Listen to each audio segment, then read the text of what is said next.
आपने ये लिया कि हामिद भाई सोचना सोच की वजह से स्कूल माशाल्लाह बहुत एक नंबर चला है। स्कूल को जो कुछ रहेगा तो आपको सबके साथ मदद करेंगे आपके लिए। और सबको सलाम करके मैं कौमी झंडा है ग्राम पंचायत का वो टाइमिंग को चलाना पड़ता है और मैं निकालता हूँ सबको सलाम।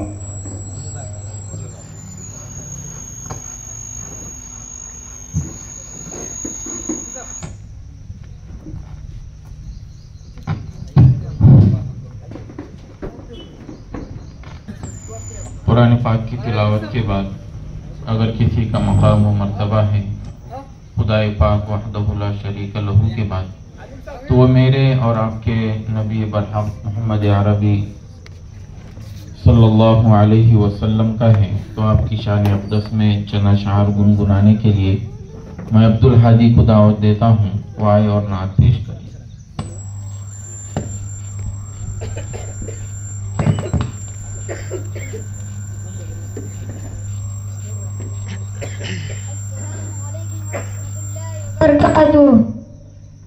हरा गुंबद जो देखोगे ज़माना भूल जाओगे, हरा गुंबद जो देखोगे ज़माना भूल जाओगे। अगर तैयार तो आना भूल जाओगे, नहीं तेरा ज़्यादा चांद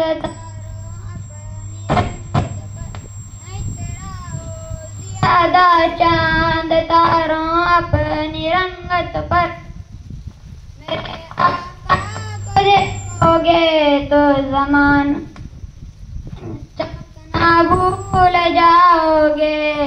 हदीसे मुस्तफा पर तुम जो हो जाओ अमल प्यारे, हदीसे मुस्तफा पर तुम जो हो जाओ अमल प्यारे।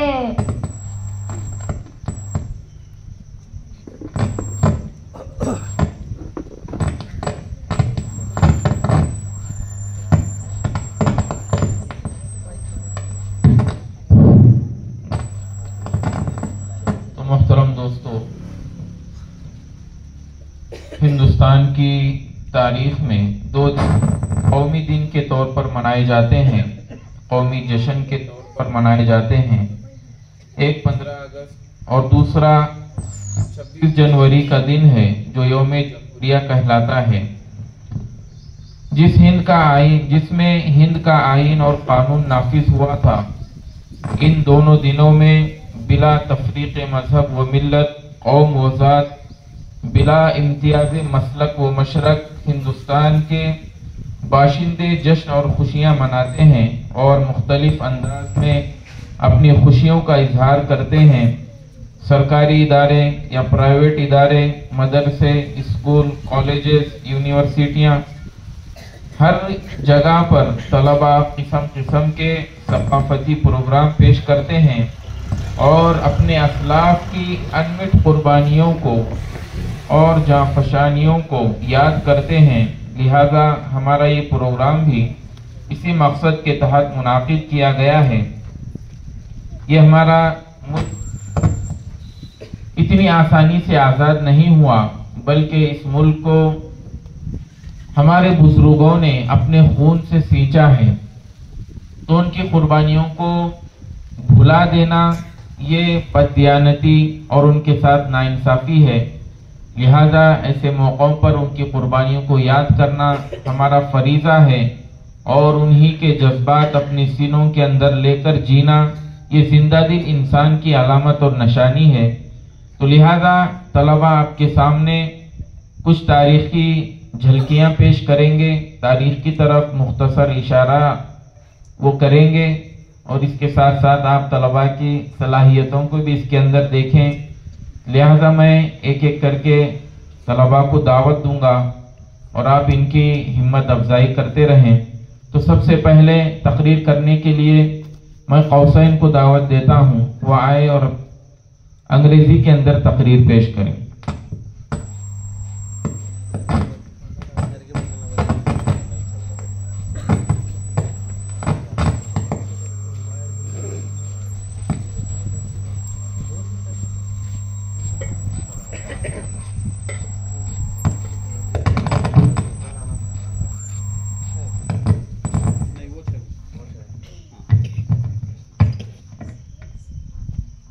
अस्सलामुअलैकुम रहमतुल्लाहि व बरकातुहू।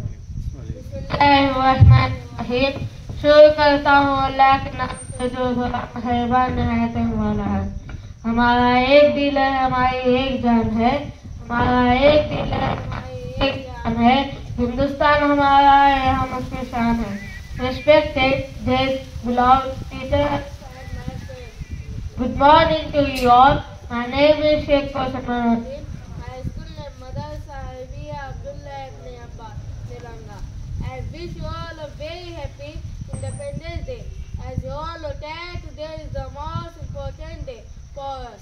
Today we all are celebrating 78th the National Independence Day.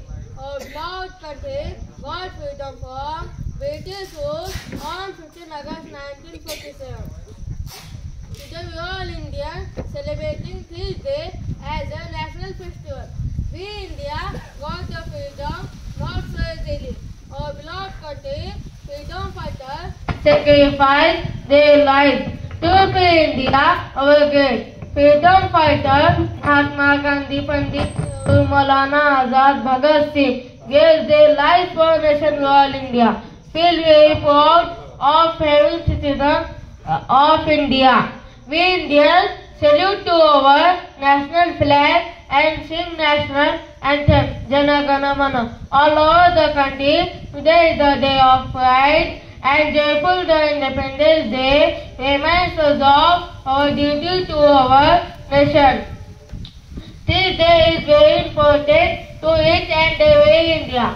On the day of freedom, today we all Indians take place to live with unity and brotherhood forward, and also we all will come ahead. Make our country flourish in the world. Thank you. Jai Hind, Jai Maharashtra. माशाल्लाह बहुत ही अच्छे अंदाज में इस तालिब इल्म ने अपनी माफी ज़मीर को अदा किया। अब इसके बाद मैं उर्दू की तकरीर करने के लिए मोहम्मद अबू सुफियान शफीउद्दीन शेख को दावत देता हूँ, वो आए और अपनी तकरीर पेश करें।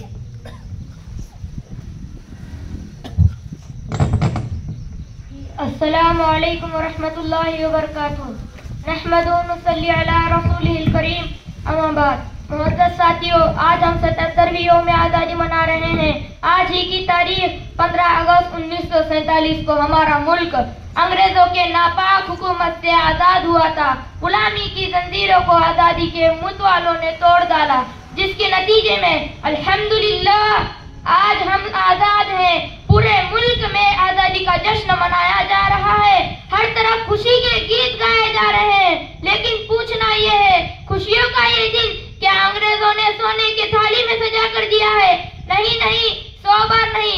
इस मुल्क की आजादी के लिए न जाने कितनी जानें दी गई, लाखों लोगों को मौत के घाट उतारा, हजारों उलमा और मुजाहिदीन को फांसी के फंदे पर लटकाया गया, गोलियां मारी गई, सलाखों के पीछे डाला गया, तब जाकर यह दिन नसीब हुआ।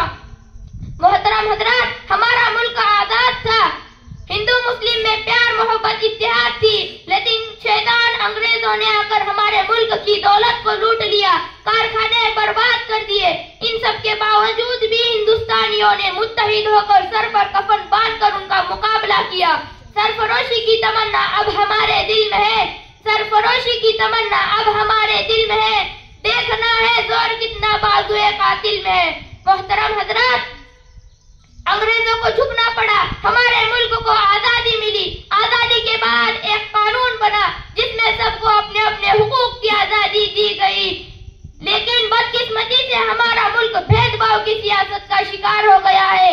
मुसलमानों को बेवफा और गद्दार कहा जा रहा है। मैं अपनी तकरीर यहीं पर खत्म करना चाहता हूँ। अस्सलामु अलैकुम वरहमतुल्लाहि वबरकातुहू। माशाअल्लाह, बहुत ही अच्छे अंदाज में, साफ अल्फाज में बच्चे ने अपनी माफी ज़मीर को अदा किया है। जिस हिसाब से ये बच्चा अपनी माफी ज़मीर को अदा कर रहा था, ये यकीनन हिम्मत अफजाई और काबिल मुबारकबाद है। लिहाजा आप लोगों से गुजारिश करता हूँ कि अल्लाह ताला से दुआ फरमाइए कि अल्लाह ताला इस बच्चे को अपने वक्त का रहबर और इमाम बनाए और अल्लाह मजीद तरक्कियात से नवाजे। बच्चे के लिए कुछ इनाम आया है, वो आकर अपना इनाम हासिल करें। अबू सुफियान। अब इसके बाद मैं एक और तकरीर पेश करने के लिए हसनैन को दावत देता हूँ, वो आए और अपनी तकरीर पेश करें।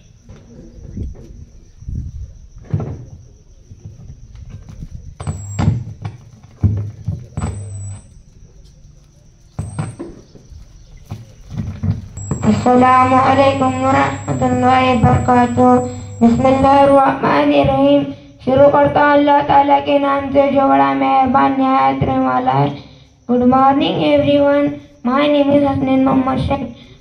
School name is Madrasa Arabia Abdul Abbas Nilanga. Happy independence day to you all. I feel a very great to present. Today is very great day for us. Today is a national festival. Indians celebrating this day as a national festival. We got freedom from British on 15 August 1947. The independence was a result of all country great freedom fighters. Mahatma Gandhi, Pandit Nehru, Maulana Azad, Bhagat Singh, for our country. We love freedom fighters. Our country loves we all Indians. This day as a national festival, and today we all Indians have to follow our country commands and obey the rules and law, and also live with unity and brotherhood. Today we all Indian salute and national anthem sing our country. Jana Gana Mana. Khuda Hafiz. Thank you. Jai Hind, Jai Maharashtra.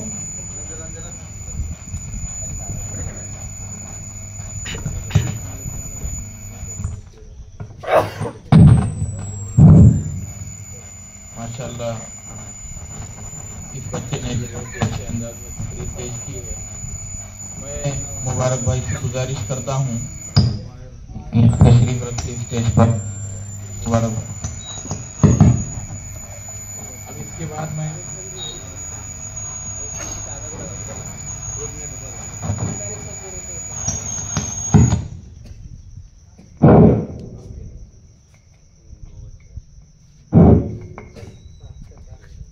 इसके बाद मैं मराठी के अंदर तकरीर पेश करने के लिए अबू बकर गौस मनियार को दावत देता हूँ, वो आए और अपनी तकरीर पेश करें।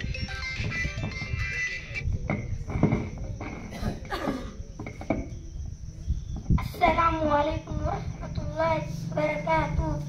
सर्वांना माझा नमस्कार. माझे नाव अबू बकर आहे. माझ्या शाळेचे नाव मदरसा अरबिया अब्दुल्ला इब्न अब्बास रज़ियल्लाहु अन्हु. आज 15 ऑगस्ट आहे. आपण येथे भारताचा स्वातंत्र्य दिन साजरा करण्यासाठी जमलो आहे. प्रथम सर्वांना स्वातंत्र्य दिनाचे हार्दिक शुभेच्छा. 15 ऑगस्ट 1947 रोजी आपला भारत देश इंग्रजांच्या गुलामगिरीतून मुक्त झाला. एवढे बोलून मी माझी शब्द संपवतो आणि मी माझी जागा. अस्सलामु अलैकुम वरहमतुल्लाहि वबरकातुहू. अब इसके बाद मैं अबू हमजा को दावत देता हूँ वो आए और अपनी तकरीर पेश करें।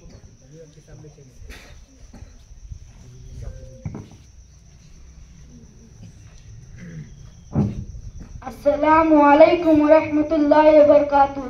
बिस्मिल्लाहिर्रहमानिर्रहीम। शुरू करता हूँ अल्लाह के नाम से जो बड़ा मेहरबान निहायत रहम वाला है। हमने ऐसी वफा की है इस वतन से, हमने ऐसी वफा की है इस वतन से, सजदा भी किया है तो वजू करके, सजदा भी किया है तो वजू करके, दफन भी हुए तो गुस्ल करके। Good morning to you all. My name is Abu Hamza Shafeed Sheikh. My school name is Madrasa Arabia Abdullah ibn Abbas radhiyallahu anhu. Very happy Independence Day to you all. Today is very great day for us because today day of freedom for our beloved country. This is our pleasure that we all are the citizens for our country. We all Indians celebrate this day a national festival. Independence Day reminds us to do our duty to follow country, the sacrifice for our country. We all Indians celebrate this day a national festival. We all Indians celebrate this day of national festival. Thank you, Jai Hind, Jai Bharat. माशाल्लाह बहुत ही अच्छे अंदाज में इस तालिब इल्म ने भी तकरीर पेश की है। तलबा ने बहुत ही ज़्यादा मेहनत की है। कुछ ही दिनों के अंदर ये आपके सामने नतीजा है। अब इसके बाद मैं एक उर्दू तकरीर पेश करने के लिए यासिन को दावत देता हूँ आए और अपनी तकरीर पेश करें।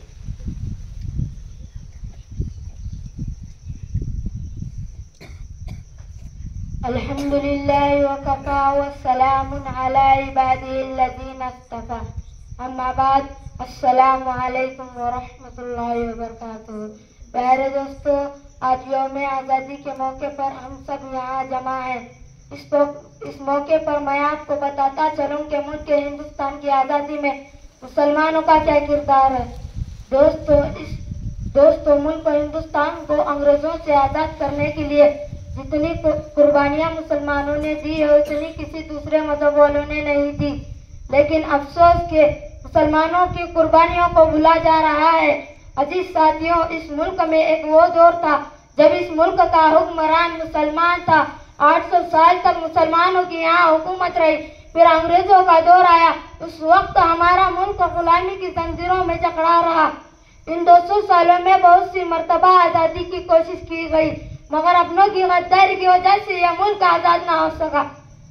इस मुल्क की आज़ादी में नवाब सिराजुद्दौला, टीपू सुल्तान शहीद, शाह अब्दुल अजीज, शाह इसहाक जैसे मुजाहिदीन ने अपनी जानें लगाई है। इसी तरह हाफिज जामिन शहीद, दीगर बुजुर्गाने दीन ने कुर्बानियां दी हैं। अगर मुसलमान मुजाहिदीन की आज़ादी के नाम गिनवाए जाए तो काफी वक्त लग जाएगा। इतनी लंबी फहरिस्त है मुसलमान मुजाहिद की।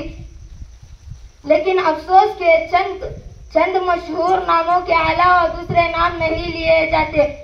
अलगर्ज प्यारे साथियों, आज आप तमाम हजरात को ये पैगाम देना चाहता हूँ कि आज़ादी की तारीख याद रखिए, इसे जानने की कोशिश करें। अल्लाह ताला मुजाहिदीन आज़ादी को जज़ाए खैर अता फरमाए। आमीन।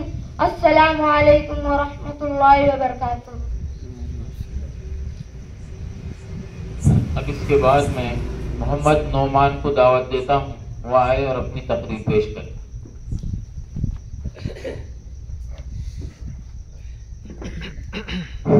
Assalamu alaikum wa rahmatullahi wa barakatuh. Good morning to you all. My name is Sheikh Rahman Aziz. My school name is Madrasa Arabia Abdullah ibn Abbas. Happy Independence Day to you all.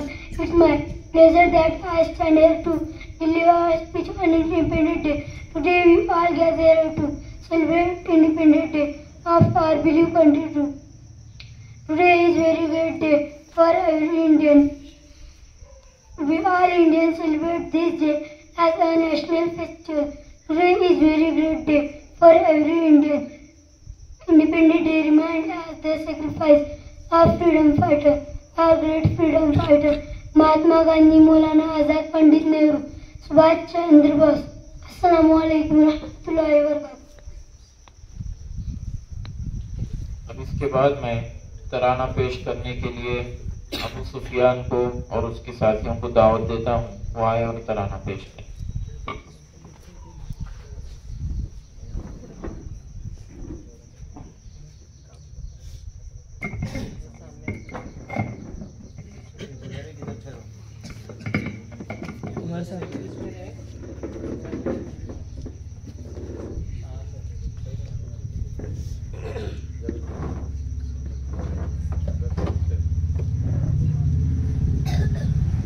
बता क्या पूछता है मुल्क में किसका गुजारा है, बता क्या पूछता है मुल्क में किसका गुजारा है। मेरी नजरों में देखो मुल्क का दिलकश नजारा है, मेरे हाथों की रेखाओं में नक्शे हिंद सारा है।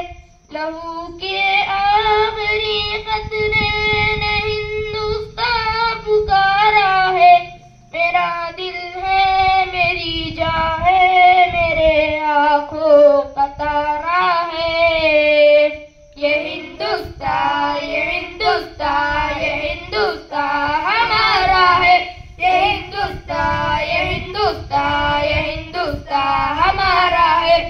ये हिंदुस्तान ये हिंदुस्तान ये हिंदुस्तान हमारा है, ये हिंदुस्तान ये हिंदुस्तान ये हिंदुस्तान हमारा है। हमारे मुल्क में हिंदू मुसलमान साथ रहते हैं, यहाँ ईसाई के कांधों पे सिख के हाथ रहते हैं। हमारे मुल्क में हिंदू मुसलमान साथ रहते हैं, यहाँ ईसाई के कांधों पे सिख के हाथ रहते हैं। हमारी सरहदों पे नौजवान दिन रात रहते हैं, वो आपस की हिफाजत के लिए तैयार रहते हैं। मिटा देते हैं खुद को हिंद हमको जान से प्यारा है। ये हिंदुस्तान ये हिंदुस्तान ये हिंदुस्तान हमारा है, ये हिंदुस्तान ये हिंदुस्तान ये हिंदुस्तान हमारा है। ये हिंदुस्तान ये हिंदुस्तान ये हिंदुस्तान हमारा है, ये हिंदुस्तान ये हिंदुस्तान ये हिंदुस्तान हमारा है। तिरंगे की बुलंदी को झुका सकता नहीं कोई, अमानुल्लाह हमें दुश्मन मिटा सकता नहीं कोई। तिरंगे की बुलंदी को झुका सकता नहीं कोई, अमानुल्लाह हमें दुश्मन मिटा सकता नहीं कोई। जहाँ पे पाँव रख दे हम हटा सकता नहीं कोई, हमारे आगे सर अपना उठा सकता नहीं कोई। हजारों दुश्मनों का दुश्मनी से सर उतारा है, ये हिंदुस्तान ये हिंदुस्तान ये हिंदुस्तान हमारा है। ये हिंदुस्तान ये हिंदुस्तान ये हिंदुस्तान हमारा है, ये हिंदुस्तान ये हिंदुस्तान ये हिंदुस्तान हमारा है। ये हिंदुस्तान ये हिंदुस्तान ये हिंदुस्तान हमारा है। मेरा वादा है कि इस मुल्क से उल्फत रखूंगा मैं, खुद ही में जिंदा अपने वीर की इज्जत रखूंगा मैं। मिटा दूं टोलियां दुश्मन की वो ताकत रखूंगा मैं छोटा हूँ जवानों से बड़ी हिम्मत रखूंगा मैं। अनिस हिंदुस्तान के सारे बच्चों का ये नारा है, ये हिंदुस्तान ये हिंदुस्तान ये हिंदुस्तान हमारा है। ये हिंदुस्तान ये हिंदुस्तान ये हिंदुस्तान हमारा है, ये हिंदुस्तान ये हिंदुस्तान ये हिंदुस्तान हमारा है। ये हिंदुस्तान ये हिंदुस्तान ये हिंदुस्तान हमारा है। अस्सलामु अलैकुम रहमतुल्लाहि व बरकातहू। माशाअल्लाह, बहुत ही प्यारी आवाज में, बहुत ही प्यारे निराले अंदाज में इन तलबा ने नज़्म पेश की है। अल्लाह तबारक व तआला इन तलबा को जज़ाए खैर अता फरमाए। और इसी तरह इस दिन की मुबारकबाद पेश करने के लिए मैं दो तलबा को दावत देता हूँ, शाहिद और अब्दुल अहद, वो दोनों आकर मुबारकबाद पेश करें।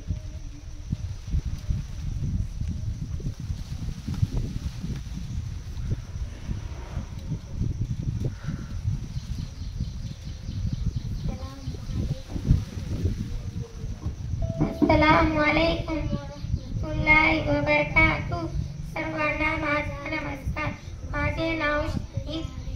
माझे शाळेचे नाव मदरसा अरबिया जिल्हा वणू आहे. सर्वांना कर्नाटकची हार्दिक शुभेच्छा.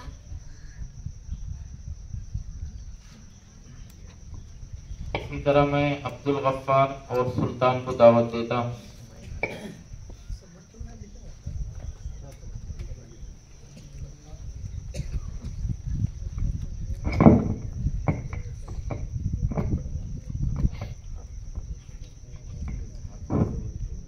अस्सलामुअलैकुम वरहमतुल्लाहि वबरकातुह. सर्वांना माझा नमस्कार. माझे नाव सुलतान आहे. माझे शाळेचे नाव मदरसा अरबिया अब्दुल्ला इब्न अब्बास रज़ियल्लाहु अन्हु. आज 15 ऑगस्ट आहे. आपण येथे भारताचा स्वातंत्र्य दिन साजरा करण्यासाठी जमलो आहे. सर्वांना स्वातंत्र्य दिनाच्या हार्दिक हार्दिक शुभेच्छा. अस्सलाम. माशाअल्लाह, तलबा के तकरीरों से आप लोगों ने मुख्तसर सी तारीख का अंदाज़ा लगाया होगा। दुआ फरमाइए अल्लाह तबारक व तआला इन तलबा को जज़ाए खैर अता फरमाए, इनके इल्म में, उमर में बरकत अता फरमाए और अल्लाह तबारक व तआला अपने दीन की खिदमत के लिए इन तलबा को कबूल फरमाए। इसी तरह मैं अब तलबा के बाद इसी मदरसे के मुदर्रिस, मुअक्किद मुदर्रिस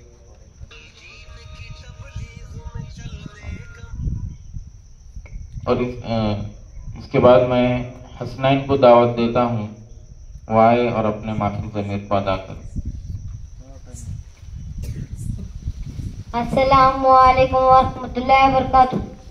Bismillahirrahmanirrahim. Good morning. My name is Sidari Hasnan. My school name is Madrasa Arbiya Abdullah bin Abbas. Happy Independence Day to all. Today is 15th August. Today is Day of Freedom. Today is very great day. Our country got freedom on 15th August 1947. Today is National Festival. Happy Independence Day is the day of joy and happiness. We all salute the national flag. We sing the national anthem, Jana Gana Mana. Happy Independence Day is the power of unity. Assalamu alaikum warahmatullahi wabarakatuh. माशाअल्लाह, अल्लाह जज़ाए खैर अता फरमाए। अल्लाह तबारक तआला मज़ीद तरक्की और खूब बरकतें अता फरमाए। अब इसके बाद मैं रऊफ भाई से गुजारिश करता हूँ कि जो तलबा का आपने प्रोग्राम देखा और हमेशा आप मुईन और मददगार रहे हैं, तो 2 मिनट के अंदर अपने तासुरात पेश करें।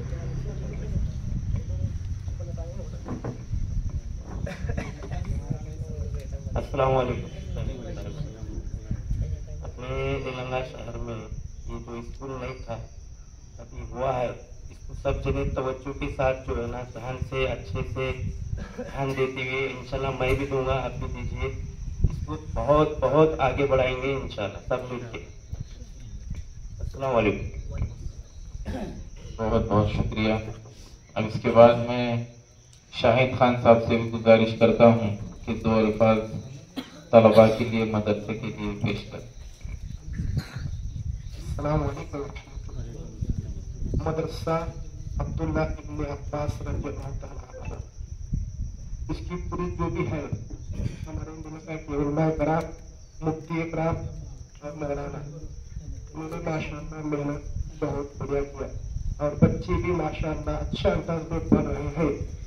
मैं मिलोगे कि तमाम उलमा कराम को मुबारकबाद देता हूँ कि जो काम कर रहे हैं माशाअल्लाह बहुत बढ़िया काम कर रहे हैं। बहुत बहुत शुक्रिया, जज़ाकल्लाह। अब इसके बाद मैं इसी मदरसे के बासलाहियत मुअक्किर उस्ताद मौलाना मुफ्ती मरगूबुर रहमान साहब को दावत स्टेज देता हूँ, वो आए और इस दिन के तारीख पर कुछ रोशनी डाले ताकि ज़्यादा से ज़्यादा हमें फ़ायदा हो। गुजारिश करता हूँ।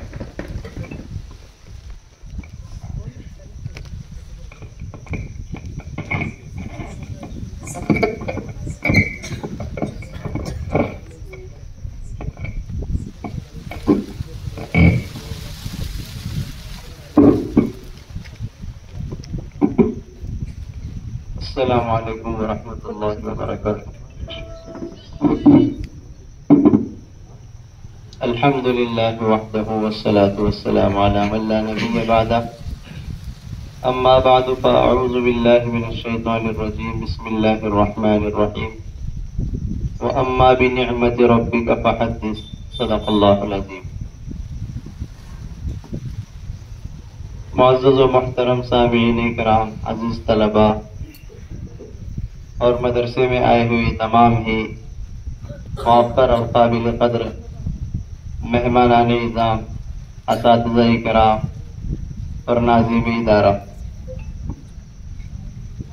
आज के दिन हम यौम आज़ादी के तौर पर मना रहे हैं और आज हम यहाँ पर इसी उन्वान से जमा है। मुल्क हिंदुस्तान की एक सियासी तारीख है और एक इस्लामी तारीख है। अगर दुनिया की इब्तिदा की बात की जाए तो जन्नत से हज़रत आदम अलैहिस्सलातु वस्सलाम को जो भेजा गया वो इसी मुल्क हिंदुस्तान में भेजा गया। तो ये बात यहाँ पर कही जा सकती है कि इंसानियत की अगर इब्तिदा हुई तो हिंदुस्तान से हुई, और ये बात भी कही जा सकती है कि नबूवत का आगाज हुआ हिंदुस्तान से हुआ। ये बात भी हम कह सकते हैं कि तौहीद की शुरुआत हुई तो इसी मुल्क हिंदुस्तान से हुई, और इंसानियत के अंदर सबसे पहले अल्लाह रब्बुल इज्जत की इबादत शुरू हुई तो हिंदुस्तान से शुरू हुई। जब अखंड भारत था तो उस वक़्त जो है ये हिंदुस्तान बहुत बड़े खित्ते में फैला हुआ था। अब वो अलग होकर श्रीलंका का इलाका बन गया है जहां पर हजरत आदम अलैहिस्सलाम तशरीफ लाए थे, लेकिन वो एक जमाने में हिंदुस्तान का हिस्सा था। तो ये नबूवत की तारीख है, इस्लामी तारीख है। इसी तरह सहाबाए किराम से भी इस मुल्क हिंदुस्तान की तारीख जुड़ी हुई है।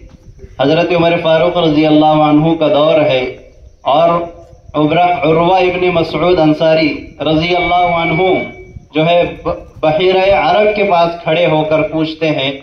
हजरत उर्वा से हजरत उमर ने पूछा कि इस समंदर के पार कौन सा मुल्क है, तो उन्होंने कहा कि अल हिंद, हिंदुस्तान है। तो वहां पर जाकर दीन की दावत देने के सिलसिले में हजरत उमर ने काफिले को भेजा जिसमें हजरत उर्वा इब्ने मसूद रजी अल्लाह अन्हु थे। तो वो आए, उनके काफिले आए, मुंबई में, भरूच में और कराची के अंदर काफिले आए और उन्होंने दीन की दावत दी।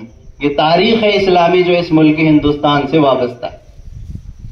इसके अलावा मुल्क हिंदुस्तान की एक सल्तनती बादशाही तारीख भी है कि इस मुल्क के अंदर गजनवियों की हुकूमत रही, गुलामान की हुकूमत रही, मुगलों की हुकूमत रही और राजपूतों की हुकूमत रही और बदकिस्मती से अंग्रेजों की भी हुकूमत रही। फिर ये इस तरह से जो है मुल्क हिंदुस्तान के अंदर ये हुकूमतें चल रही थी। जब इन खूबसूरत हुकूमतों को नजर लगी तो अंग्रेजों की हुकूमत आई। अंग्रेज ने, अब ये बात जो बताई जाती है कि 1857 से लेकर 1947 तक का जो सबक पढ़ाया जाता है वो बातें बताई जाती है, लेकिन उसके पीछे भी कुछ बातें हैं और उसके पीछे भी जानने की जरूरत है कि मुल्क हिंदुस्तान में अंग्रेज जब आया था तो वो कोई 1857 और 1947 की बात नहीं। इसमें तो जंगें लड़ी गई, लेकिन 1400 का जब दौर चल रहा था, सन 1401 या उसके कुछ दहाई की बात है, तो उस वक्त अंग्रेज आया और उसने यहाँ पर देखा, यहाँ की खूबसूरती देखी, यहाँ की रंगीनियां देखी, और इस मुल्क को जो सोने की चिड़िया कहा जाता था, तो वो इस मुल्क की खूबसूरती उसकी नजरों में चुभने लगी और उसकी नीयत खराब होने लगी। तो वो 103 साल तक इस मुल्क में आता जाता रहा और इसमें कोशिश करता रहा कि किस तरह इस मुल्क के खजानों को उचक लिया जाए और जो है इसके खजानों को जो है लूट लिया जाए। बाद में फिर ईस्ट इंडिया कंपनी के नाम से 1601 ईस्वी के अंदर जो है उसकी बुनियाद रखी गई। ईस्ट इंडिया कंपनी कारोबारी और तिजारत की गर्ज से वो आया और यहाँ पर जो है उसने तिजारत के साथ साथ हुकूमत के कामों में भी जो है अपनी दखलंदाजी करना शुरू किया और इस तरह वो होते होते होते मुल्क हिंदुस्तान पर काबिज हो गए। ये तारीख है हिंदुस्तान की। तो ईस्ट इंडिया कंपनी जब आई थी इस मुल्क के अंदर, तो उस वक्त तो लोगों को लग रहा था कि तिजारत की गर्ज से आए हैं, ये कारोबार की गर्ज से आए हैं, लेकिन उस वक्त जो है सबसे पहले इस खतरे को जो महसूस किया था वो मुसलमानों ने किया था। और ये बात बताई थी उस वक्त उलमाए कराम ने कि अंग्रेज का इरादा यहाँ पर सही नहीं है, वो तिजारत और कारोबार की गर्ज से नहीं आया, बल्कि उसका इरादा यह है कि इस मुल्क पर कब्जा किया जाए। सरहिंद के अंदर जिनके कब्र है, जो आराम कर रहे हैं, एक बड़ी अल्लाह वाली शख्सियत मुजद्दिद अल्फसानी जिनको कहा जाता है, उन्होंने ये बात उस वक्त कही थी कि अंग्रेज यहाँ पर जो है कारोबार के लिए और तिजारत के लिए नहीं आए। फिर बाद में अंग्रेज करते करते 1601 से लेकर 1707 तक ये 1 साल तक वो रिसर्च करता रहा, मुल्क हिंदुस्तान में मुख्तलिफ जगहों पर जाता रहा। बाद में 1700 के बाद उसने अपनी हुकूमत का इजहार किया और अपने नापाक इरादों को जाहिर किया। उससे पहले ये बात यहाँ पर ये बात भी मालूम रहे कि औरंगजेब रहमतुल्लाह अलैह के दौर तक उसने अपना इरादा जाहिर नहीं किया। जब औरंगजेब का जमाना खत्म हुआ तो फिर उसने अपना इरादा जाहिर किया और उसके बाद जो है उसने हुकूमत के अंदर दखलंदाजी शुरू की। ये हिंदुस्तान की एक सरसरी नजर है कि अंग्रेज के आने का जो सबब बना और किस तरह वो यहाँ पर होते होते इस मुल्क के अंदर दाखिल हुआ, उस बारे में यहाँ पर ये चंद सरसरी बातें और झलकियां हमने बताई। फिर बाद में अंग्रेज के खिलाफ जो सबसे पहले अब ये काबिज हो गया और हुकूमत पर आने लगा और अंग्रेज जो है जगह जगह पर अपने कब्जे करने लगा, तो सबसे पहले अंग्रेज के खिलाफ जो जंग की आवाज बुलंद की थी वो टीपू सुल्तान नवाब सिराजुद्दौला के नाना वर्दी खान ने उससे जंग लड़ी है। और जो है उसके बाद नवाब सिराजुद्दौला ने जंग लड़ी, लेकिन नवाब सिराजुद्दौला को मीर जाफर की गद्दारी की वजह से हार मिली और शिकस्त मिली, अंग्रेज फिर भी नहीं गया। ये बात है 1757 की। 1857 से एक सदी पहले 1757 की बात है कि नवाब सिराजुद्दौला ने उस वक्त जंग लड़ी थी। फिर उसके बाद 1764 में प्लासी की जंग लड़ी गई और जो है उस वक्त भी अंग्रेज के खिलाफ जो है आवाज उठाई गई, लेकिन ऐसे ही गद्दारियों की वजह से और मुसलमानों के राज फाश करने की वजह से मुकम्मल तौर पर जो है आजादी मिल ना सकी। फिर दौर चलता रहा और आगे वक्त बढ़ता रहा। इसी तरह शाह वलीउल्लाह मुहद्दिस देहलवी रहमतुल्लाह अलैह ने एक तहरीक कायम की उस वक्त, तहरीक आजादी के जरिए से लोगों के अंदर अंग्रेज के खिलाफ जो है आजादी की जंग लड़ने की कोशिशें और उनके अंदर हिम्मतें पैदा करने की एक आवाज लगाई गई और लोगों के अंदर बेदारी पैदा की गई कि जो है अंग्रेज यहाँ पर हमारे मुल्क के अंदर कब्जा करके हमें गुलाम बनाया। फिर इसी तरह वो तहरीक आगे बढ़ती गई और दौर आया टीपू सुल्तान का। 1781 में टीपू सुल्तान हुक्मरान हुए और उन्होंने भी जंग लड़ी 1782 में, 1783 में और 1792 में। ये 3 जंगें टीपू सुल्तान ने अंग्रेजों के खिलाफ लड़ी है। फिर 99 में टीपू सुल्तान शहीद हुए, तो उस वक्त अंग्रेज उनके नाश के पास खड़े होकर ये ऐलान करता है कि अब हिंदुस्तान हमारा है। ये मुकम्मल तौर पर अब हिंदुस्तान में वो काबिज हो गया। और उसके बाद फिर ये कोशिश बिल्कुल बंद नहीं हुई, कोशिशें होती रही, गद्दारियां होती थी और शिकस्त मिलती थी, मुसलमान हारते थे, लेकिन फिर उसके खिलाफ खड़े होते थे और जंग लड़ते थे और अपनी जानों को कुर्बान करते थे। ये मुसलसल एक कुर्बानियों का सिलसिला है और दौर चलता रहा, यहाँ तक के फिर अब अंग्रेज ने जब ये देखा कि यहाँ पर हमारी दाल गलने वाली नहीं है और हमें यहाँ पर रहने नहीं दिया जाने वाला, तो उसने दूसरी कोशिश ये की कि इनके दरमियान इनकी तालीमी पॉलिसी को चेंज किया जाए और जो है इनकी जहनीत खराब की जाए, इनके अकायद को खराब किया जाए, इसलिए नई तालीमी पॉलिसी वहां पर लाई गई। तो उस वक्त जो है उलमाए किराम ने ये बात महसूस की कि अब जो है अकीदों पर हमला हो रहा है, अब तक हमारे मुल्क पर हमला हुआ, हमारी जमीनें लूटी गई, हम पर कब्जा किया गया और हमें गुलामी की जंजीरों में जकड़ा गया। अब हमारे जहनी एतबार से हमें गुलाम बनाने की कोशिश की जा रही है, फिक्री एतबार से, अकीदों के एतबार से हमें गुलाम बनाने की कोशिश की जा रही है और शिर्क व बुत परस्ती और दीगर जो है चीजों के अंदर मुब्तला करने की कोशिश की जा रही है। तो इस बात को महसूस करके उलमाए किराम ने दारुल उलूम देवबंद की बुनियाद रखी ताकि अकीदों को मजबूत किया जाए और मदरसों का जाल फैलाया जाए। फिर ये कोशिश आगे बढ़ती गई यहां तक के 1857 का दौर आया, शामली की जंग हुई, 2 लाख मुसलमान उसमें शहीद हुए। उस वक्त जो है मौलाना कासिम नानोतवी, मौलाना रशीद अहमद गंगोही, हाफिज जामिन शहीद रहमतुल्लाह अलैह और दीगर बहुत सारे उलमाए किराम ने और मुसलमानों ने, मदरसे के तलबा ने और दीगर लोगों ने उसमें हिस्सा लिया। उस वक्त साथ में सिर्फ मुसलमानों के अलावा दीगर मजहब के लोगों को भी शामिल कर लिया गया कि वो भी अंग्रेजों के खिलाफ जंग में आ जाए। तो उस वक्त से ये तारीख बयान की जाती है और बताया जाता है कि मुल्क हिंदुस्तान की आजादी में उनका भी हिस्सा है। तो ये बात यहाँ पर रुक कर ये बात कही जा सकती है कि अंग्रेज के खिलाफ डटने वाले सबसे पहले मुसलमान हैं, मुसलसल लड़ने वाले मुसलमान हैं, मुसलसल जान देने वाले मुसलमान हैं। बाद में एक लंबे अरसे के बाद 1857 में दूसरी कौमों को शामिल कर लिया गया और उसके बाद जंग लड़ी गई। लेकिन जो है इंसान एक तदबीर करता है, एक प्लानिंग करता है, लेकिन खुदावंद कुद्दूस की तकदीर में लिखा हुआ कुछ और होता है।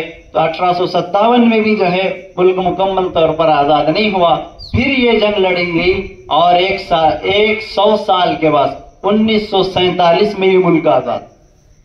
तो 1947 में ये मुल्क आजाद हुआ 15 अगस्त के मौके पर। तो ये एक सरसरी तारीख है, इसमें मुसलमानों का ज्यादा हिस्सा है, मुसलमानों की कुर्बानियां ज्यादा है। जैसा कि तफसील के साथ बात मुफ्ती रिजवान साहब अभी करेंगे। एक तो मैं झलकियां बता रहा हूं कि इसमें उलमाए कराम की कुर्बानियां ज्यादा है, उनकी लाशों को जो है दरख्तों पर लटकाया गया ताकि इबरत बनी रहे, दूसरा कोई हिम्मत न कर सके अंग्रेज के खिलाफ आवाज उठाने के लिए। तो ये सजाएं दी गई और उन्हें जो है जलाया गया, रस्सियों से बांधा गया। बहुत तकलीफों के बाद ये मुल्क आजाद हुआ है और अंग्रेजों से जो है इस मुल्क को आजादी मिली। लेकिन इतनी कुर्बानियों के बावजूद भी अब हम जो है ये 79वां यौम आजादी मनाने जा रहे हैं।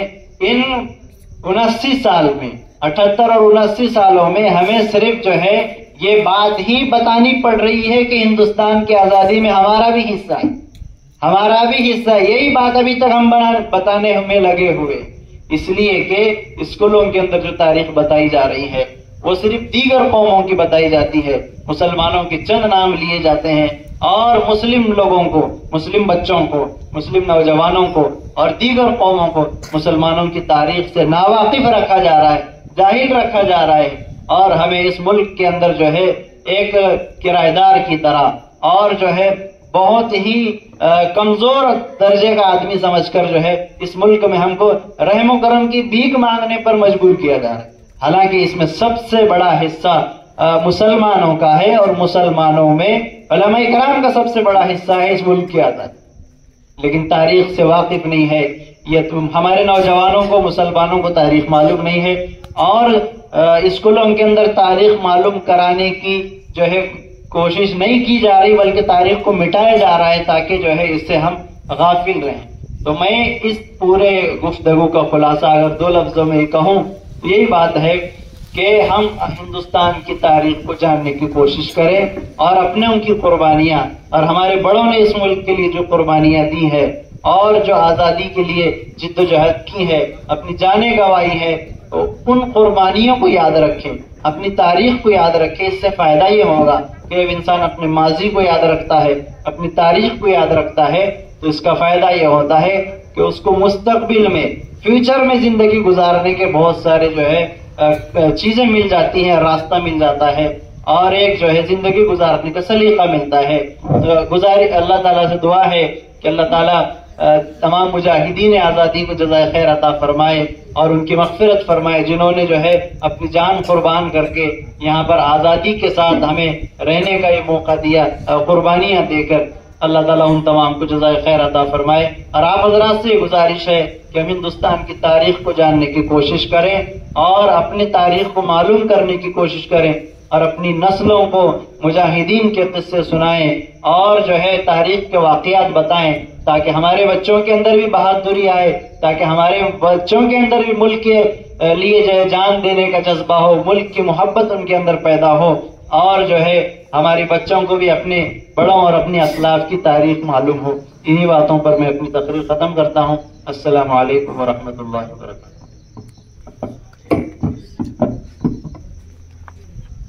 जज़ाकल्लाह, बहुत बहुत शुक्रिया। मुफ्ती साहब ने बहुत ही अच्छे अंदाज में मुख्तसर वक्त में हिंदुस्तान की तारीख पेश की है।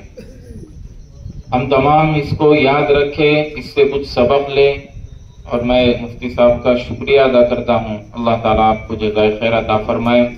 अब इसके बाद मीरे कारवां, खूबसूरत कश्ती जो अपने मंजिल की तरफ रवां दवा है, उसके खेवनहार और इस मदरसे के नाजिम व बानी,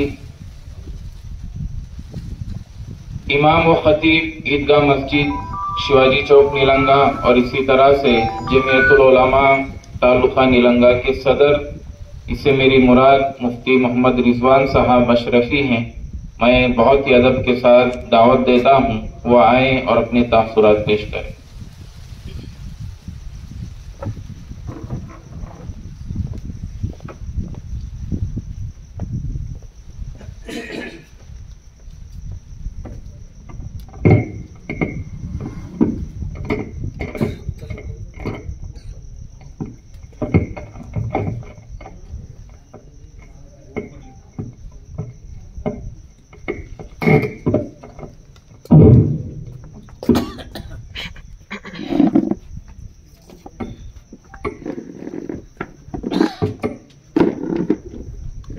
अस्सलामु अलैकुम वरहमतुल्लाहि वबरकातुहू।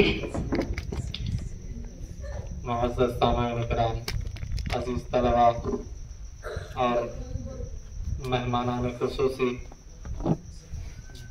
आपका तहे से शुक्रिया कि आप एक मुख्तसर सी छोटी सी गुजारिश पर मदरसे के अंदर आए, हिम्मत अफजाई की, हौसला अफजाई हुई और आप तमाम को देख करके बड़ी खुशी भी हुई। देखो, अक्सर बातें तो आपके सामने आ चुकी हैं। अगर मैं यूं कहूं कि मुफ्ती साहब ने मेरा पूरा भांडवल ख़त्म कर दिया है तो भी ये गलत नहीं होगा। जगह जगह से बोल करके मुफ्ती साहब ने पूरी ही तारीख बयान कर दी। अब मेरे लिए कुछ बचा नहीं है। कुछ बोलने नहीं भी आया तो ये मत समझो कि मुफ्ती साहब को बोलने नहीं आता, तो मैं बोल बहुत अच्छे से लेता हूँ अल्हम्दुलिल्लाह। जैसा कि पता है हमको कि आज हम क्यों जमा है। ये दिन मुल्क हिंदुस्तान के अंदर ईद की तरह मनाया जाता है। मुल्की एतबार से अगर देखा जाए तो हिंदुस्तान की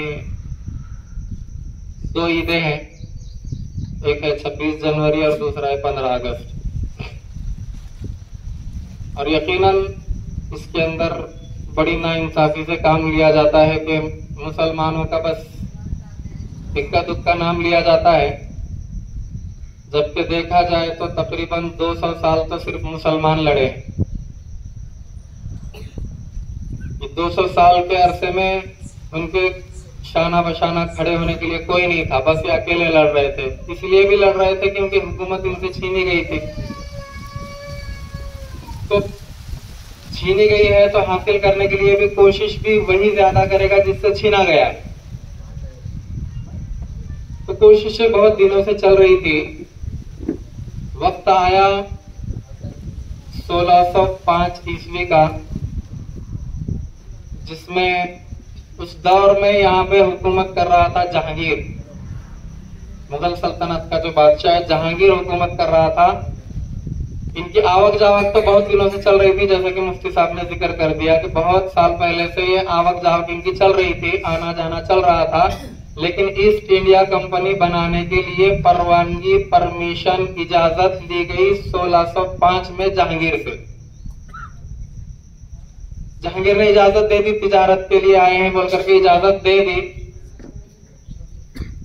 इजाजत मिली 1605 ईस्वी में।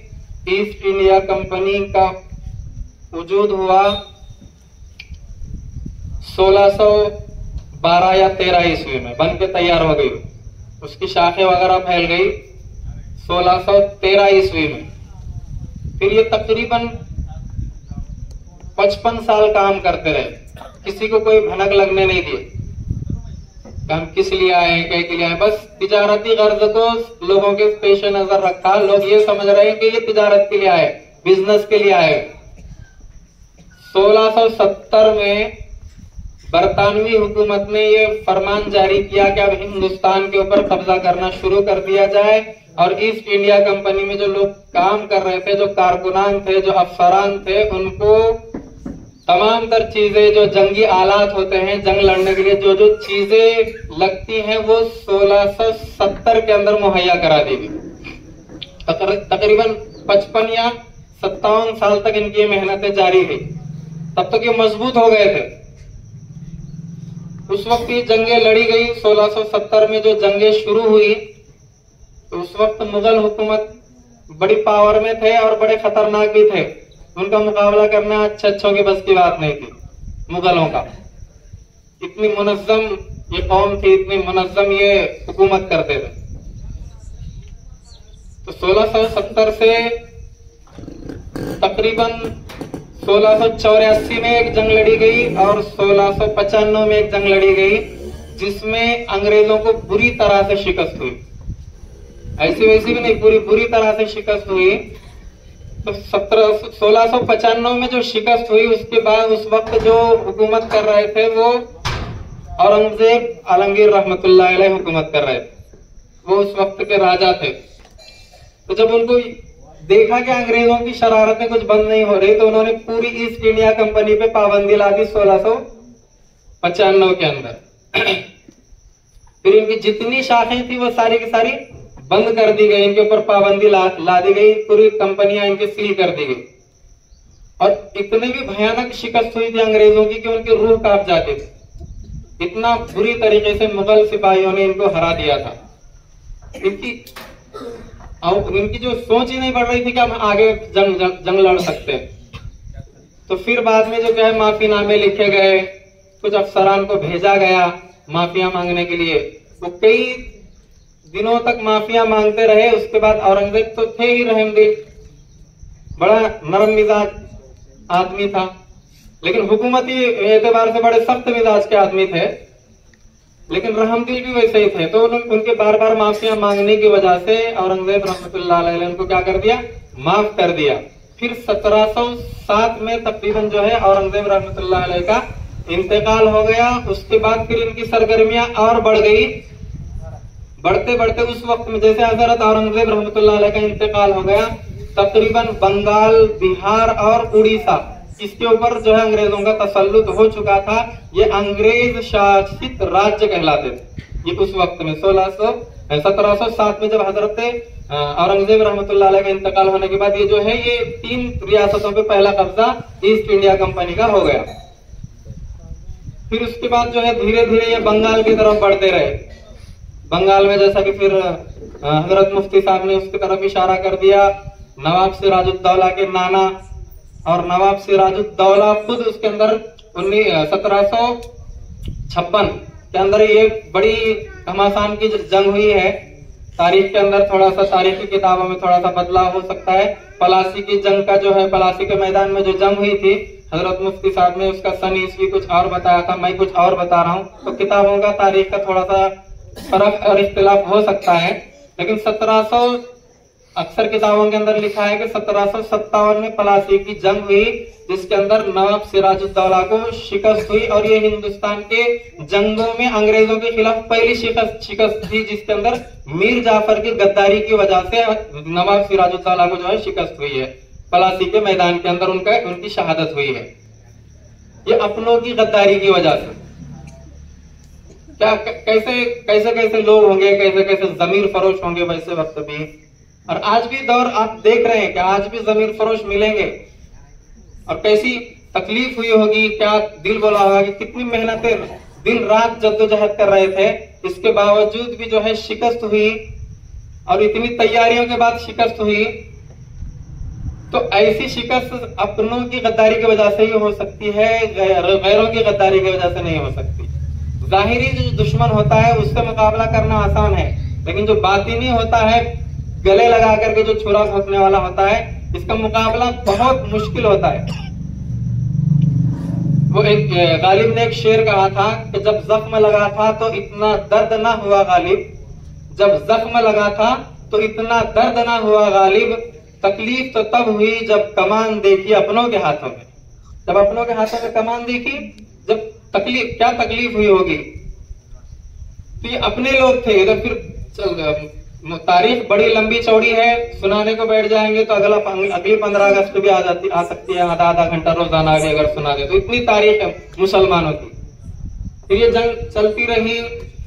फिर उधर मैसूर में जो है हजरत टीपू सुल्तान रहमतुल्लाह अलैह वो भी जद्दोजहद कर रहे थे। वो भी जो है मीर सादिक की जो है गद्दारियों के शिकार बन गए, और 1799 में उनका इंतकाल हो गया, वो भी शहीद कर दिए गए। तो फिर उस दिन अंग्रेज ने ये कहा था कि ये पूरा के पूरा भारत मुल्क क्या है, अब ये हमारा है, अब इसके ऊपर किसी का तसल्लुत नहीं है, अब हम आसानी से इत्मीनान के साथ क्या कर सकते हैं, हुकूमत कर सकते हैं। जैसे ही हजरत टीपू सुल्तान रहमतुल्लाह अलैह का इंतकाल हुआ तो अंग्रेज ने ये ऐलान कर दिया कि अब हिंदुस्तान हमारा है। उस वक्त शाह वलीउल्लाह मुहद्दिस दहलवी इन्होंने भांप लिया था। इनके वक्त में तो कोई इन्होंने कुछ इतना ये काम नहीं किया अंग्रेजों से लड़ने का, लेकिन इन्होंने ये अंदेशा जाहिर किया था कि अंग्रेज जो आया है इसकी नीयत बड़ी खराब है, अंग्रेज नेक नियति से नहीं आया हुआ है। और ये वक्तन फवक्तन बार बार बोला भी करते थे। 1762 में हजरत शाह वलीउल्लाह मुहद्दिस दहलवी रहमतुल्लाह अलैह का इंतकाल हुआ है। फिर उनकी मसनद पर उनके सबसे बड़े बेटे शाह अब्दुल अजीज मुहद्दिस दहलवी बैठे हुए हैं। और ये 1800 ईस्वी के शुरू में जो है इन्होंने ये तैयारियां शुरू की थी, और 1813 में हजरत शाह अब्दुल अजीज मुहद्दिस दहलवी ने ये फतवा दे दिया कि अब अंग्रेजों के साथ जंग करना ये फर्ज ऐन हो गया है। अब हिंदुस्तान जो मुल्क है ये दारुल हरब हो गया है, अब जो जंग जो है वाजिब और लाजिम हो चुकी है।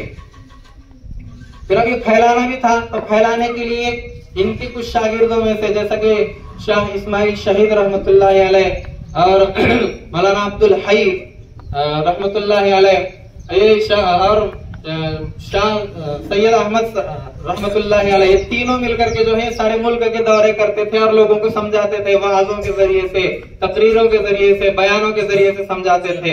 तो ये जो 1800 से है, इससे पहले तो वो लोग थे जो किसी ना किसी दर्जे में जो है हुकूमत चलाने वाले थे, वो लोग लड़ रहे थे।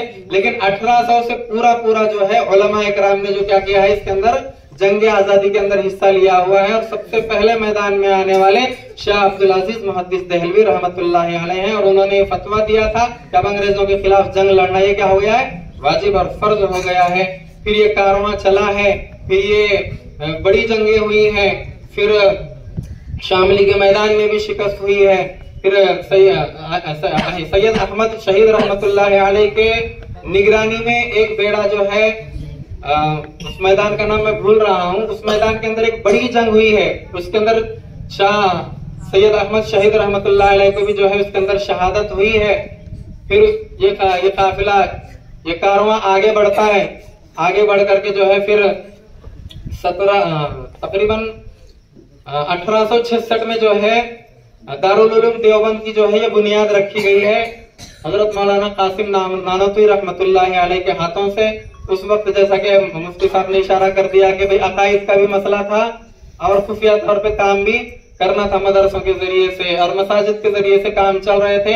एक मस्जिद का वाकया उसके अंदर लिखा हुआ है कि एक मस्जिद के अंदर एक इमाम साहब खुतबा दे रहे थे और खुतबे के अंदर देश आजाद कराने की जो है वो मसाइल को बयान कर रहे थे, उसकी तरगीब दे रहे थे। तो एक अंग्रेज अफसर वहां पर पहुंच गया और वो सारे के सारे लोगों को वहां पर जो है गोलियों से भून करके जो है उन तमाम को खत्म कर दिया गया। ये उलमाए किराम की तारीख है। अभी उसके बाद वाली और बड़ी संगीन तारीख है।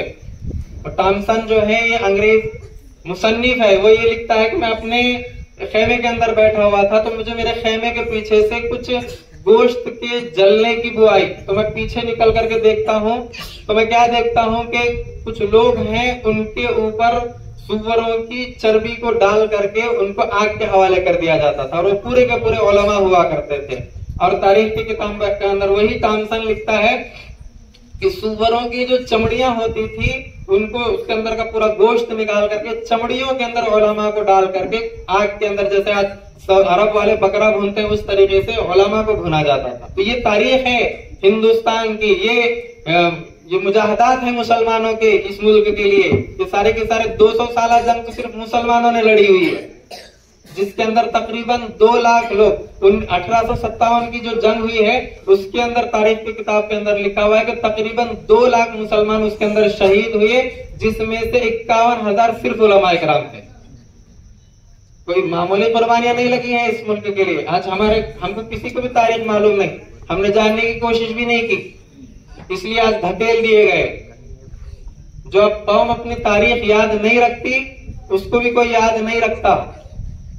तारीख याद होना जरूरी है, हमको अपनी तारीख याद होना जरूरी है कि हम अपने बच्चों को सुना सकें। अब तो सिलेबस के चेंजेस के नाम पे सारी तारीख खत्म कर दी, कोई भी नहीं है तारीख की किताब के अंदर। मुस्लिम योद्धा किसी को अंदर बाकी रखा नहीं गया, सब एक साजिशन खत्म कर दिया गया। तो 1857 की जंग जो है वो फेल हो गई अपनों की कुछ मुखबिरियां करने की वजह से। फिर मामला आता है जब 1866 के अंदर दारुल उलूम देवबंद की जब बुनियाद रखी गई तो उस मदरसे के सबसे पहले शागिर्द मौलाना महमूदुल हसन देवबंदी, फिर उन्होंने एक तहरीक चलाई है रेशमी रुमाल तहरीक। तो बड़ी खतरनाक तहरीक थी। अगर ये कामयाब अगर हो जाती तो ये देखो, ये भी खुफिया एजेंसियां भी मुसलमानों ने दी हुई है। खुफिया एजेंसियां भी, अल्लाह के नबी के दौर से तारीख देखिए, अल्लाह के नबी भी एक जंग के मामला देखने के लिए वो बहरहाल मामला वाकई बड़ा लंबा है, वो भी सुना सकते हैं, लेकिन बात अपने को खत्म करना है, बारिश भी कभी भी शुरू हो सकती है। तो मैं ये बताना चाह रहा हूँ कि ये खुफिया एजेंसी जैसा कि इंडिया की है, रॉ है, पाकिस्तान की ISI है वगैरह, जो ये जो खुफिया एजेंसियां हैं ये कानून भी जो है इस्लाम में दिया हुआ है। सामने वाले की कितनी ताकत है, कितना पावर है, इसका अंदाजा लगाने के लिए जो है ये एजेंसियां होती है।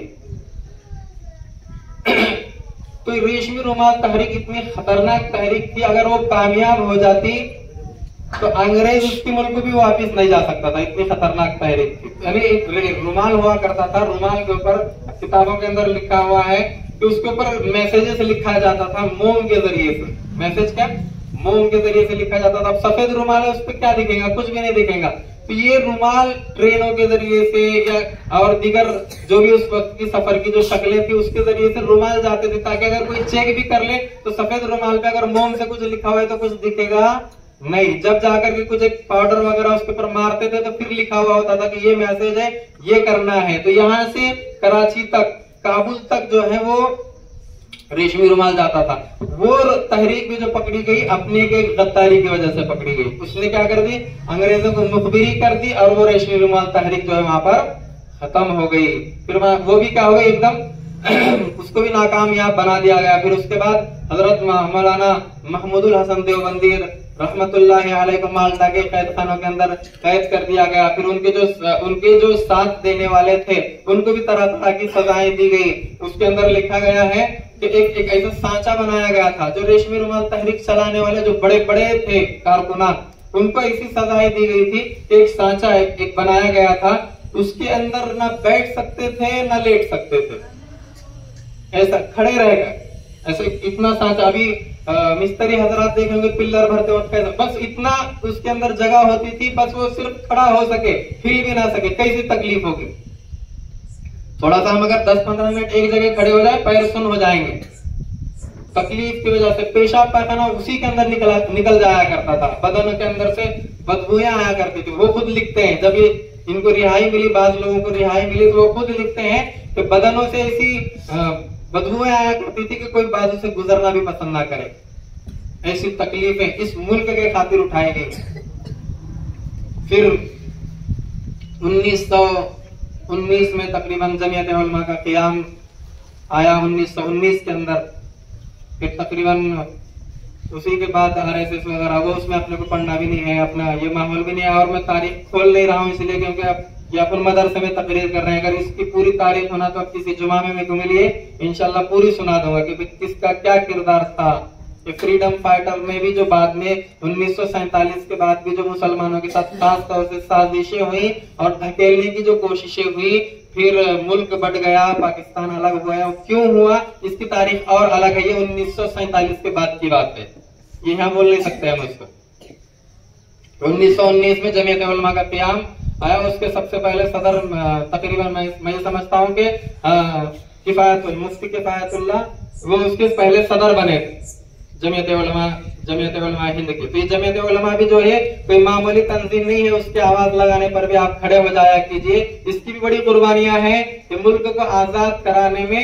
मैं तो यहाँ तक कहता हूँ कि कांग्रेस को बनाने वाले भी जमीयत उलमा है, कांग्रेस को बनाने वाले भी जमीयत उलमा है। फिर गांधी जी को आगे बढ़ा दिया गया। गांधी जी तो 1923 के अंदर मैदान में आए, उससे पहले उनका कहीं जिक्र नहीं था। फिर ये लोग जो हैं इनको आगे करके वो फिर तहरीक खिलाफत चली। अभी कभी कभी बोलते थे कोई भड़काऊ लोग जो रहते हैं, नेता लोग बोलते हैं कि ये इसको मुसलमान मुल्क बनाने का जो बोलते हैं, वो इसलिए बोलते हैं कि इसका नाम मुसलमानों ने तहरीक खिलाफत नहीं रखा था, वो जो जंग लड़ने का था, ये रखने वाले गांधी जी थे।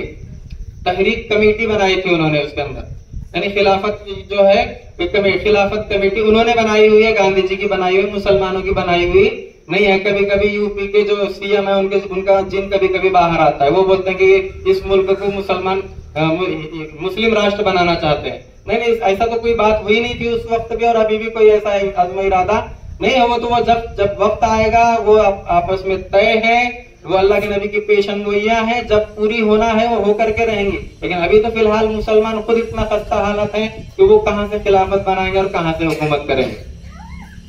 मुसलमानों का हाल ये है कि अभी सिर्फ नगर परिषद की सीट मिली तो उसको हजम नहीं हो रही, उल्टे होना शुरू होते हैं उसको लगे। उन्हें बोलते मैं इसका बहुत बड़ा CM PM बन गया है। ये हालत है मुसलमानों की अभी। तो कहां से ये हिंदुस्तान को मुस्लिम राष्ट्र बनाएंगे। तो बहरहाल ये है कि सियासी एजेंडा है, सियासी बातें हैं।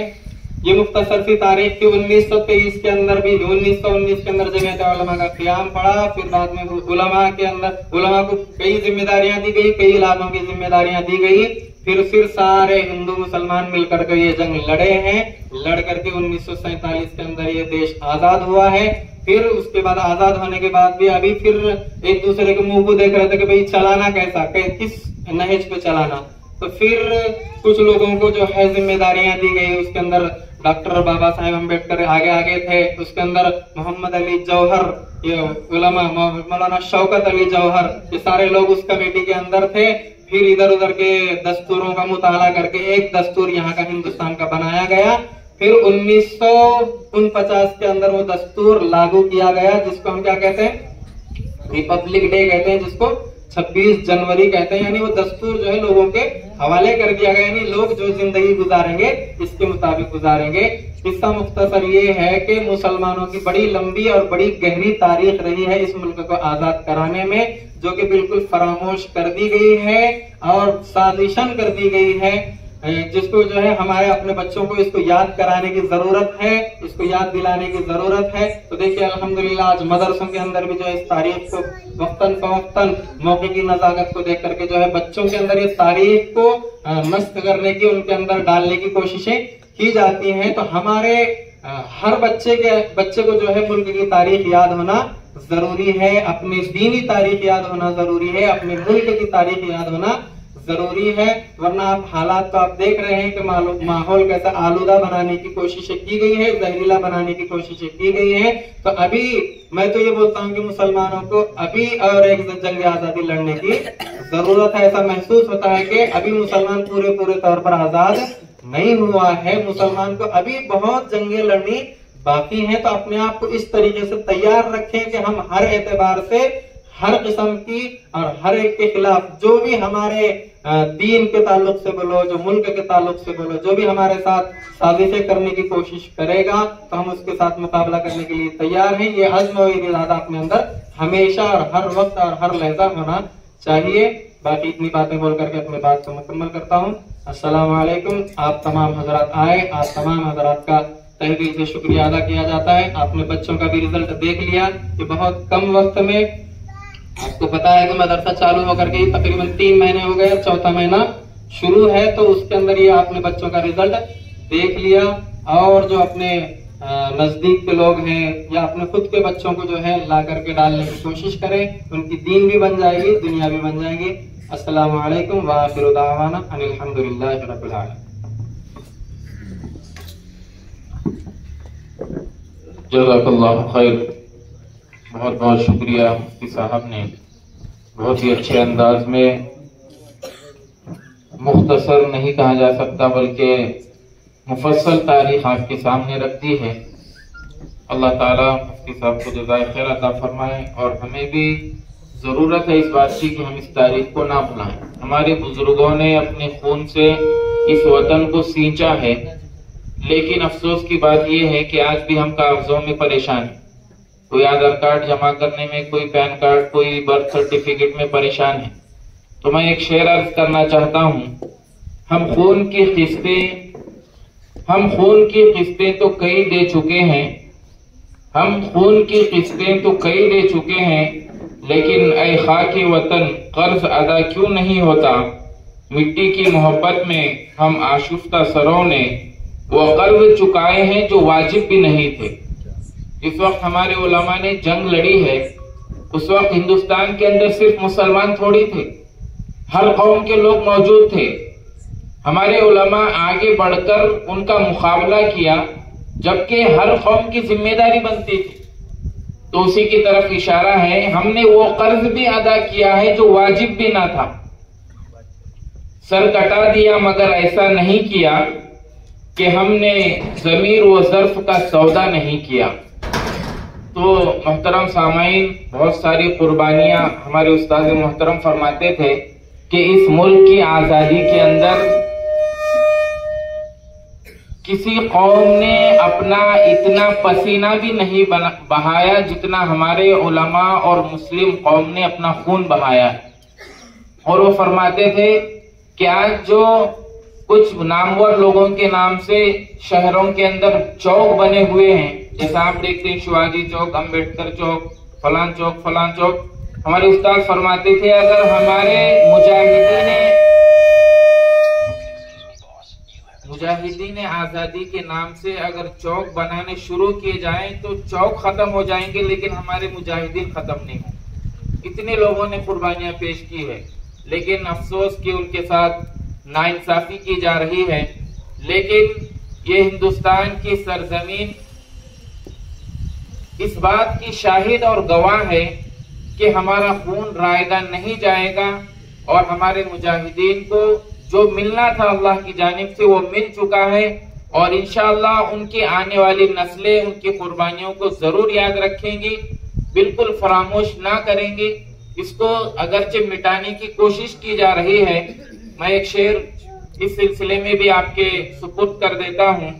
कातिल ने एहतियात से पोंछे थे अपने हाथ, कातिल ने एहतियात से पोंछे थे अपने हाथ। जैसा कि मुफ्ती साहब ने इशारा किया कि कि स्कूलों के अंदर सिलेबस चेंज करके कुर्बानियों को मिटाने की कोशिश की जा रही है।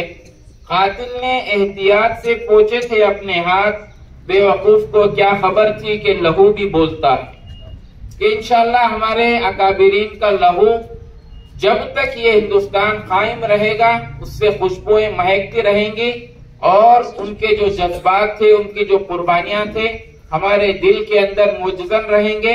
हम हरगिज़ उनके साथ नाइंसाफी और उनको फरामोश नहीं करेंगे। यही हमारा अज़्म व इरादा है और यही हमारे ईमानदार और अमानतदार होने की अलामत और निशानी है। लिहाजा हम उनके लिए दुआएं करें। उन्होंने कुर्बानियां पेश की, आज हम सुकून की सांस और आजादी से सांस इस मुल्क के अंदर ले रहे हैं। ये हमारे लिए और हमारी आने वाली नस्लों पर उनका एहसान है और हम कम से कम इंसानी नाते के जरिए उस एहसान को फरामोश नहीं कर सकते। जो एहसान करता है, एक कहावत है अल इंसान अब्दुल एहसान, यानी इंसान जो एहसान करता है उसका गुलाम बन जाता है। तो हम अपने अकाबिरीन के गुलाम हैं, उनके शुक्रगुजार हैं, उनके ममनून और मशकूर हैं कि उन्होंने अपनी जिंदगियां तबाह और बर्बाद करके इस मुल्क को हमारे लिए बिछा दिया है, जिसके अंदर हम आज सुकून की और ठंडी सांस लेकर जी रहे हैं। लेकिन जो अंग्रेज इस मुल्क से भाग गए, हमारे अकाबिरीन के डर से उनकी कुछ नाजायज औलादें इस मुल्क के अंदर आज भी पनप रही हैं और वक्तन फवक्तन उनके मुंह से बवासीर निकलता रहता है। इंशाअल्लाह हम उनका भी मुकाबला करेंगे और हमारे अपने अकाबिरीन की तारीख को अगर दोबारा जिंदा करने का वक्त आए तो हम उसको भी जिंदा करेंगे इंशाअल्लाह। अल्लाह तबारक तआला हम तमाम को जज़ाए खैर अता फरमाए, हमारे बैठने को कबूल फरमाए। इसी पर इस प्रोग्राम का इख्तिताम होता है। मैं आप लोगों का एक बार फिर नाज़िम मदरसा और जमी असातिज़ा मदरसा की तरफ से शुक्रिया अदा करता हूं कि आपने अपना कीमती वक्त निकाल कर यहाँ तशरीफ लाए। बहुत बहुत शुक्रिया। तमाम मेहमानों से